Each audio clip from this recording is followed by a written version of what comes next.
معصومین علیہم السلام۔ تمام تر تعریفیں خدائے وحدہ لا شریک کے لیے، درود اور سلام محمد اور اہل بیت محمد علیہ الصلاۃ والسلام کی ذوات مقدسہ پر۔ حمد ہے اس خدا کی کہ جس نے ہمیں اور آپ کو قرآن کریم، ولایت امیر المؤمنین اور دیگر ائمہ علیہم السلام کی ولایت سے متمسک کیا۔ عزیزان گرامی قادر، ہماری گفتگو جو کہ عقائد اسلامیہ کے باب میں جاری ہے، آج مجموعی طور پر اس کا 25واں دور ہے، اور وہ گفتگو جو کہ معاد سے متعلق ہو رہی ہے اس کا 13واں دور ہے۔ اب تک کی بحث میں ہم نے ایک بہت ہی اہم اور نازک موضوع کو آپ کے سامنے رکھا تھا، جس کو ہم برزخ کے عنوان سے جانتے ہیں۔ برزخ یعنی موت کے بعد اور قیامت برپا ہونے سے پہلے کا عرصہ۔ یہ وہی عرصہ ہے کہ جس کو قبر کے عنوان سے یاد کیا گیا۔ جب امام معصوم سے سوال کیا کہ برزخ کیا ہے، تو امام نے فرمایا کہ وہ کیا ہے، هو القبر، یعنی عالم قبر جو ہے وہ برزخ ہے۔ اور پھر امام نے فرمایا کہ وہی موت کے بعد اور قیامت برپا ہونے سے پہلے کا جو عرصہ ہے، یہ برزخ کا عرصہ کہلاتا ہے۔ سورہ مبارکہ جمعہ میں اگر ہم نظر کریں تو ہمیں سورہ جمعہ میں بھی برزخ کا ایک انداز سے پتہ یوں ملتا ہے کہ جس میں ہمیں نظر آتا ہے کہ قُلْ إِنَّ الْمَوْتَ الَّذِي تَفِرُّونَ مِنْهُ فَإِنَّهُ مُلَاقِيكُمْ ثُمَّ تُرَدُّونَ إِلَىٰ عَالِمِ الْغَيْبِ وَالشَّهَادَةِ، کہ جس موت سے تم گھبرا رہے ہو وہ ایک دن تمہیں آ کر رہے گی، یعنی موت سے تمہاری ملاقات ہو کر رہے گی۔ ثم تردون، پھر تم لوٹائے جاؤ گے، الی عالم الغیب والشہادہ، جو عالم الغیب ہے، غیب کا جاننے والا ہے، شاہد ہے، گواہ ہے، دیکھ رہا ہے، جان رہا ہے، اس کی بارگاہ میں تم پلٹائے جاؤ گے۔ تو گویا ملاقیکم اور تردون، ہم نے دیکھا کہ بہت سے لوگ موت سے ہمکنار ہو گئے، یعنی موت سے ان کی ملاقات ہو گئی، لیکن ابھی ان کا تردون تو نہ ہوا، ابھی میزان قائم نہیں ہوا، ابھی صراط قائم نہیں ہوئی، ابھی قیامت برپا نہیں ہوئی۔ تو جب قیامت برپا نہیں ہوئی اور ملاقات ہو چکی تو وہ کہاں ہیں، کس جگہ ہیں؟ بس اب یہاں سے ہمیں ایک عرصے کا پتہ چلتا ہے کہ ملاقات اور اس تردون کے درمیان کا جو عرصہ ہے، یقیناً وہ کوئی اور عرصہ نہیں، یہی برزخ کا عرصہ ہے۔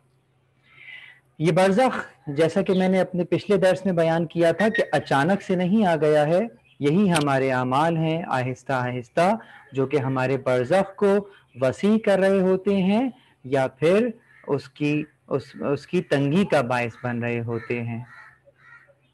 برزخ ہی ہے کہ جو یا وسیع ہے یا تنگ ہے۔ اپنی گفتگو کو میں اسی مقام سے جہاں سے ہم نے برزخ کے عنوان سے چھوڑ دیا تھا، وہیں سے اپنی گفتگو کو آج دوبارہ شروع کرنا چاہوں گا، اور ایک اور نازک موضوع کہ جس کو اگر ہم کتاب میں پڑھنا چاہیں تو آیت اللہ العظمیٰ خمینی رحمۃ اللہ علیہ کی کتاب معاد کے اندر سے بآسانی پڑھا جا سکتا ہے۔ ہاں، بہرحال میں نے جو جملہ استعمال کیا کہ بآسانی پڑھا جا سکتا ہے، سمجھنے کے لیے اگرچہ دقت کرنے ہوگی۔ تجرد نفس اور بقا، یہ بہت اہم عنوان ہے، اور اگر حقیقتاً دیکھا جائے تو کئی تقاریر اور کئی نشستیں جو ہیں وہ یہ تقاضا کرتا ہے، یہ موضوع تجرد نفس کے عنوان سے۔